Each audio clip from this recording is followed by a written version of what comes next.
இன்றைக்கி நம்ம பார்க்க போகிறது ஒரு ஆண்ட்ராய்டு மொபைலோட 5 ஈஸியான ட்ரிக்ஸுங்க. First tricks multi ஸ்க்ரீனுங்க.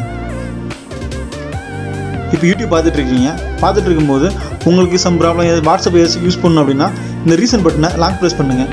ஒரு ஸ்க்ரீன் ஆட்டோமேட்டிக்காக ஓப்பன் ஆயிரும். அதில் நீங்கள் உங்களுக்கு என்ன தேவை, வாட்ஸ்அப் சாட் பண்ண போகிறீங்களா, கிளிக் பண்ணிக்கிடுங்க. கிளிக் பண்ணிட்டு ஈஸியாக நீங்கள் சாட் பண்ணிடலாம். ஸோ ஒரே நேரத்தில் ஈஸியாக 2 வேலையும் பார்த்துடலாம். தேவையில்லைன்னா இது லாங் ப்ரெஸ் பண்ணால் ஆட்டோமேட்டிக்காக அவங்களுக்கு நார்மல் ஸ்க்ரீன் வந்துடும். அவ்வளோதான். அடுத்து நம்ம பார்க்க போகிறது, இப்போது 2 GB போட்டாலே ஒரு நாளைக்கு பற்ற மாட்டுது. அதாவது ஒரு வீட்டில் உள்ளவங்களா இல்லை ஃப்ரெண்ட்ஸை மாப்பிள்ளை கூட்டுற அவங்கள டிக்டாக் பார்த்துட்றேன் இது பார்த்துறேன் அப்படின்னு கேட்பாங்க. நம்மளுக்கு கடுப்பாக இருக்கும். அது இல்லைன்னு சொல்லவும் முடியாது. அதை சொல்லாமல் ஒரு சின்ன ட்ரிக் சொல்லித்தரேன் பாருங்கள். செட்டிங்ஸ்குள்ளே போங்க, மொபைல் நெட்வொர்க்கில் போங்க, மொபைல் டேட்டாவில் போடுங்க, அக்சஸ் பாயிண்ட் நேம்ஸ் கிளிக் பண்ணுங்கள். கிளிக் பண்ணால் நம்ம என்ன நெட்வொர்க் யூஸ் பண்ணுறோமோ அந்த லோகோ காமிக்கும். அதை டெலிட் ஏபின்னு டெலிட் பண்ணிடுங்க. டெலிட் பண்ணால் ஆட்டோமேட்டிக்காக வெளியே போகிறோம். இப்போ அவங்க தைரியமாக அவங்க ஃப்ரெண்ட்ஸை கொடுங்க. எதுவும் அவங்க யூஸ் பண்ணவே முடியாது, எந்த இதுக்குலையும் போக முடியாது. ஆஃப்லைன் மோடு தான் காமிக்கும். கேட்டால் டேட்டா முடிச்சுன்னு சொல்லி சமாளிச்சுக்கலாம். ஸோ நம்மளுக்கு தேவைப்பட்டால் அதை ரீசெட் பண்ணிக்கலாம். எகைன் செட்டிங்ஸ்குள்ளே போங்க, மொபைல் நெட்வொர்க்கில் போங்க, மொபைல் டேட்டாக்குள்ளே போயிருங்க, அக்சஸ் பாயிண்ட்டுக்கு போயிருங்க. இங்கே 3 டாட்டில் ஸ்டோர் டிஃபால்ட் இருக்கும். எகைன் அதை கிளிக் பண்ணிங்கன்னா ஆட்டோமேட்டிக்காக நீங்கள் உள்ளே போயிடும்.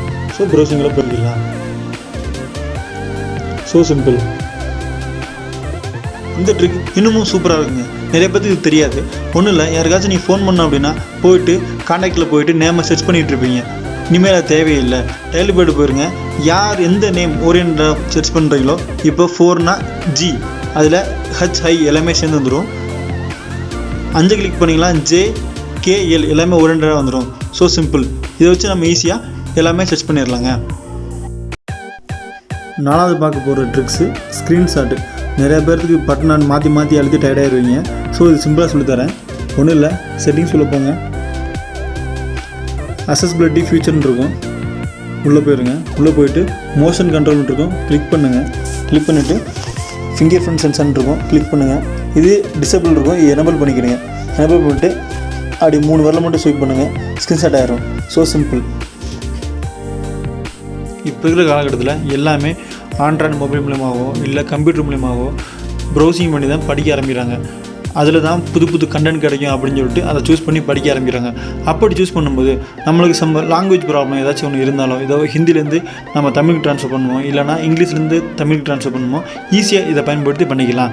ஒன்றும் இல்லை, க்ரோமில் மேலே 3 டாட் கிளிக் பண்ணிக்கிடுங்க, ட்ரான்ஸ்லேட் கிளிக் பண்ணிக்கிடுங்க. கீழே ஒரு ஐக்கன் ஓப்பன் ஆகும், அதில் 3 டாட் கிளிக் பண்ணுங்கள். மோர் லாங்குவேஜில் உங்களுக்கு எந்த லாங்குவேஜ் வேணுமோ அதை சூஸ் பண்ணிக்கிறேங்க. நான் தமிழ் சூஸ் பண்ணியிருக்கேன். தமிழ் கிளிக் பண்ண உடனே ஆட்டோமேட்டிக்காக அந்த வெப் பேஜ் எல்லாமே தமிழில் மாறிடும். So simple. இதே மாதிரி எல்லா லாங்குவேஜ் ஈஸியாக நம்ம கற்றுக்கலாம்.